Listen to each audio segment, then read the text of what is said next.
Bismillahirrahmanirrahim. Assalamualaikum warahmatullahi wabarakatuh.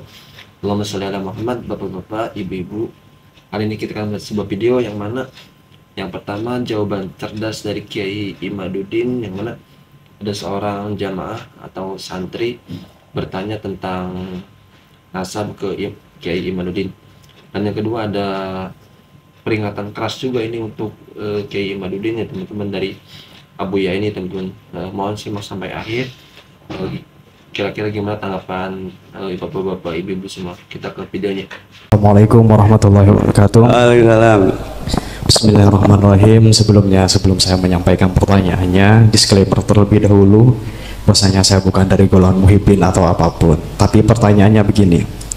Dari 87 jumlah nasabah yang tercatat dalam sejarah yang dikutip oleh Bakar Abu Saif yang pada masa Tobagotu ketiga sama keempat, kitab yang ditukil oleh jenengan itu hanya satu kitab saja. Bahkan ada lebih dari 50 kitab nasabah saat itu yang belum dikutip. Kemudian yang kedua, apa yang kami temukan dari Abnaul Imam, dari kitab Abnaul Imam fi Misra wa Syam halaman 167, Ibnu Toba Yahya bin Muhammad Al-Qasim Al-Husaini Al-Alawi yang wafat pada abad kelima, beliau mencantumkan Abdullah atau Ubaidillah sebagai putra dari Ahmad bin Isa. Kemudian di kitab lain As-Suluk fi Tabaqatil Ulama wal Muluk, karya Al-Qadi Bahauddin Muhammad bin Yusuf Al-Kindi, wafat pada abad 8, juga ketika menceritakan Abul Hasan Ali bin Muhammad, beliau menyebutkan Abdullah sebagai putra dari Ahmad bin Isa. Oleh karenanya pertanyaannya, apakah tesis yang jenengan buat itu sudah mencakup sekian banyak buku atau kitab nasabah atau hanya sebagian saja? Karena dari beberapa tesis yang saya baca dan juga pemaparan, bahkan 20% saja dari kitab-kitab nasabah belum jenengan tukil. Mungkin mohon tanggapannya ya. Mengenai Ba'alawi, Habib-habib yang di Indonesia, apakah semuanya inqita, terputus kepada Nabi Muhammad SAW? Semua yang merasa dirinya Habib itu bermarga Ba'alwi, itu semuanya nasabnya ke Alwi bin Ubaidillah. Semuanya putus, karena memang Ahmad bin Isa tidak punya nama anak namanya Ubaidillah. Anak siapa? Wallahu alam. Ya orang-orangnya aja tidak terdeteksi, apalagi nama bapaknya. Orangnya aja tidak terdeteksi. Lalu marga apa-apa saja itu yang masuk Ba'alawi. Nah, mereka punya kekhasan, keluarga mereka dipanggilnya Habib. Jadi kalau yang dipanggil Habib itu Ba'alawi, bukan turunan Nabi. Kalau turun Nabi itu memiliki tanda panggilan tersendiri, Syarif dan Sayyid. Kalau mereka keturunan Nabi yang melewati seorang raja atau gubernur, itu biasanya menggunakan Syarif. Tapi kalau keturunan ke atasnya tidak melewati raja, para ulama-ulama saja, itu biasanya hanya menggunakan Sayyid. Maka syarif-syarif Mekah sebelum dikuasai oleh Wahabi itu gelarnya Syarif Makkah, karena dia selain sebagai seorang penguasa Mekah juga keturunan daripada Rasulullah Muhammad sallallahu alaihi wasallam. Lalu apa saja itu marga-marganya? Banyak, saya searching ini ada 114 marga. Yang ada di Indonesia mungkin hanya setengahnya. Ada Asiri, Al-Junaid, Al-Baharun, Al-Gadri, Al-Bin Sahil, Jamalulail, Bahasan, Basaiban. Basaiban ini ada Basaiban yang Al-Idrisi, yang bukan Ba'alawi ya, kayak Zulfikar yang punya anak PV itu Basaiban Al-Idrisi. Ada Basaiban Ba'alawi, ada Al-Habsi, Asyatiri, Al-Jufri, Al-Kaf, Al-Bait, Al-Bilfaqih, Al-Jabhan, Al-Dualani, Al-Ghaizah, Al-Ba'ali, Al-Hamil, Al-Kenaiman, Al-Bar. Tuh, Ahmad Al-Bar tuh. yang bisa nyanyi rock itu Ba'alawi itu. Asyarwi, Al-Hiyyid, Al-Khamur, Al-Bahdak, Asyarim, Al-Ba'mar, Al-Hakam, Al-Bahri, Al-Ghosasi, Al-Rakhelah, Al-Bakriyah, Al-Babduna, banyak sekali. Tinggal dicari yang Ba'alawi. Pokoknya setiap Ba'alawi itu dia bernisbat pada Alwi bin Ubaidillah yang mengaku sebagai keturunan Ahmad bin Isa. Ahmad bin Isanya ini telah terkonfirmasi kitab-kitab sejarah dan kitab nasab, dia seorang turunan Nabi. Wafatnya 345. Maka Ubaidillah ini keturunannya di abad 9 mengaku bahwa Ubaidnya ini keturunan dari Ahmad bin Isa. Pada zaman Ahmad bin Isa belum ngaku.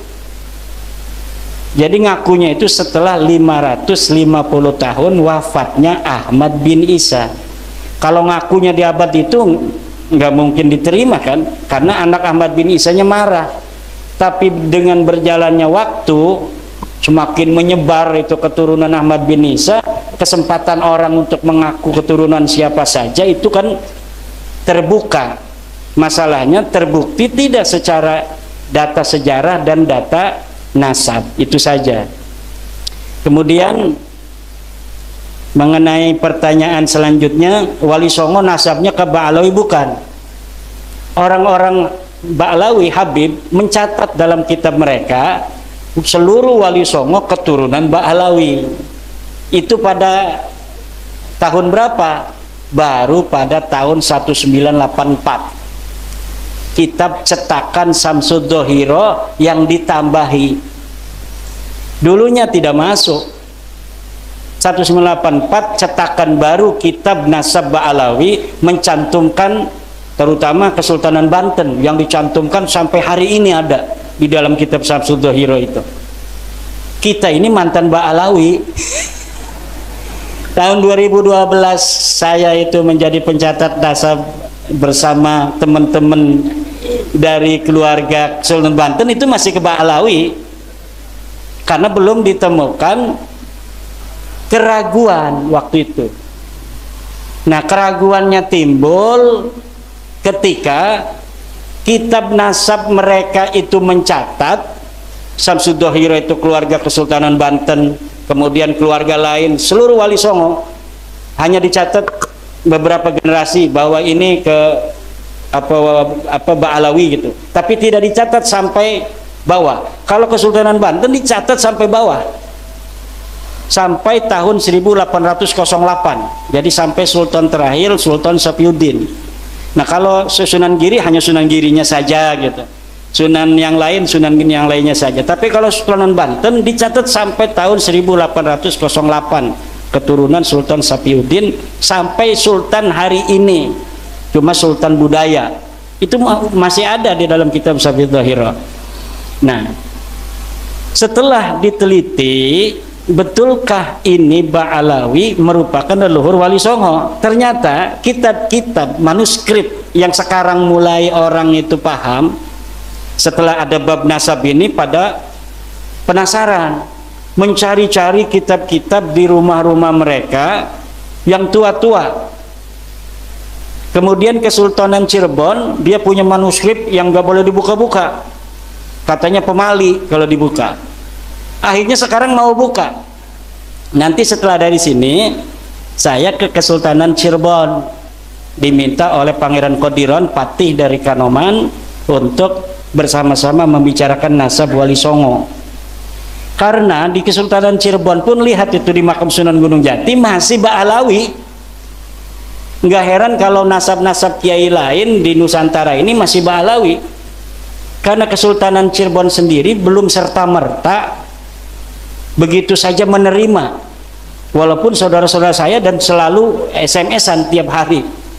Tapi untuk merubah itu kan kita perlu hati-hati. Lalu mulai kapan? Masa iya 1984 saja ketika nasab Wali Songo itu ditulis dalam Samsud Dohiro? Bukan. Sebelumnya sudah ada tahun 1960 sebuah manuskrip palsu ditulis. Jadi ada namanya manuskrip Negara Kertabumi. Ketika kamu membatalkan Saddah Ba'alawi, maka semua Ba'alawi di dalam dunia ini, yang di dalamnya ulama, yang di dalamnya aulia, maka kamu akan batalkan semuanya. Pasti itu. Ketika kamu membatalkannya, ingat, maka kamu di dalam hatimu sudah berkobar api, ya, permusuhan kepada mereka. Ketika kamu membatalkan Saddah Ba'alawi, maka semua Ba'alawi di dalam dunia ini, yang di dalamnya ulama, yang di dalamnya aulia, maka kamu akan batalkan semuanya. Pasti itu.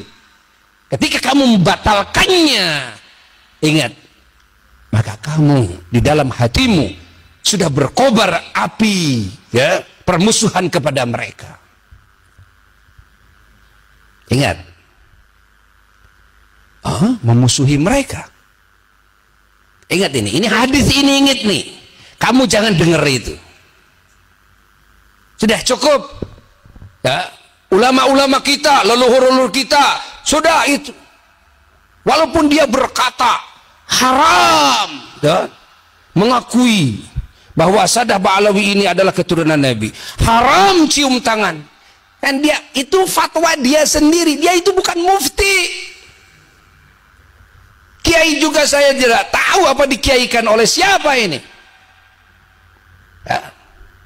Siapa yang menganggap kiai itu? Ingat, mufti bukan. Siapa yang mengangkat dia mufti? Lalu menetapkan hukum sekeinginan dia. Dan efeknya apa? Efeknya memecah belah. Efeknya apa? Efeknya adalah membangun al-akhlaqudz dzamimah, akhlak-akhlak yang busuk di hati umat Islam. Membangun permusuhan. Ingat, ya mendinglah memusuhi ahli maksiat, masih mending, kan? Tapi ini yang dimusuhi di dalamnya siapa? Dan diakui oleh siapa? Lalu Anda itu siapa? Jadi Buya mengajak berpikir, ya, dengan normal, akal yang waras. Ingat, yang mengakui beliau-beliau Ba'alawi ini adalah dzurriyyah Rasulullah itu siapa? Oh, para ulama, para aulia. Sudah cukup. Saya tidak percaya sama Allah. Udah cukup. Saya tidak percaya. Udah begitu. Jangan didengar, jangan disimak, gak usah disimak. Kita tetap belajar membangun, ya, rahmah, mahabbah, kasih sayang, cinta, ingat, kepada sesama. Akhlakul karimah kepada sesama. Ingat, selamat kita. Selamat kita. Ya. Jelas tidak? Eces tidak? Masa nggak jelas? Kalau menurut orang awam aja sudah jelas, apalagi menurut kiai. Tapi kalau ada kiai malah yang sudah ngaji berpuluh-puluh tahun, malah tergerus dengan pemikiran segelintir yang baru muncul ini, lalu dia mau menghancurkan hubungan dia dengan para ulama-ulama aulia-aulia terdahulu. Ini kiai ini, ya, waduh, kiai yang paling celaka di muka bumi ini. Kiai yang paling celaka di muka bumi. Kalau itu kiai, ya kan? Orang yang bukan kiai aja ngerti kok. Ya, kalau kiai nggak ngerti, ini celaka, ini celaka, ini bahaya ini. Kalian jangan hanya melihat oknum saja. Oh, ada Habib yang tukang mabuk, ada Habib yang tukang maling, ada Habib dan sebagainya. Kalian jangan lihat itu saja, jangan. Ya, Habib juga manusia biasa. Ada yang salah, ada yang benar, ada yang alim, ada yang tidak alim. Ya, ada yang wali, ada yang bukan. Itu kan, ada yang soleh, ada yang ahli maksiat. Manusia. Ya. Kalau kita tidak respon kepada oknumnya, Oke, ya. Tapi kalau membatalkan, kan, bahwa ini para Sadah Ba'alawi ini bukan zuriyah Nabi Shallallahu Alaihi Wasallam, ini bahaya. Ini bahaya, ini bahaya. Satu, di kalangan beliau banyak wali, banyak ulama, nanti akan dibatalkan keulamaannya. Kedua, juga yang mengakuinya beliau-beliau ini sebagai zuriyah Nabi banyak wali, banyak ulama, dan itu adalah sanad mata rantai keguruan kita, kan? Dan banyak yang berguru juga kepada beliau-beliau, banyak, ya. Banyak daripada ulama-ulama dan wali-wali, kan? Di Indonesia ini, termasuk salah satunya adalah salah satu gurunya Syekh Nawawi, salah satunya gurunya Kiai Hasyim Asy'ari, dan banyak lagi yang tak terhitung. Dan karomah-karomahnya sudah nampak kok. Sudah nampak. Ya. Oke teman-teman, bapak-bapak, ibu-ibu yang dirahmati Allah Subhanahu wa Ta'ala, itu dia tadi kita telah mendengarkan pernyataan dari Kiai Imaduddin yang mana ditanya oleh jamaahnya, yang mana tentang 86 kitab tentang nasab Ba'alawi, ya teman-teman. Dan Kiai Imaduddin menjelaskan dengan sangat jelas, ya teman-teman, dan ya seperti itu kesimpulannya, teman-teman. Dan ini ada Kiai Abuya Muhyiddin yang mana mengecam keras Kiai Imaduddin tentang nasab ini, ya teman-teman, karena Abuya ini bahwa nasab itu nggak harus dari kitab, tapi dari turun temurun, dari pengakuan dari orang tua, ya teman-teman. Oke, semoga Kiai Imaduddin dan Buya Muhyiddin sehat selalu, ya teman-teman, dan semoga kita juga sehat selalu, amin ya Allah, amin. Dan mudah-mudahan kita mendapatkan syafaat Nabi Muhammad sallallahu alaihi wasallam kelak nanti, ya teman-teman, amin ya Allah, amin. Allahumma shalli ala sayyidina Muhammad wa ala sayyidina Muhammad. Terima kasih, sekian dari saya. Assalamualaikum warahmatullahi wabarakatuh.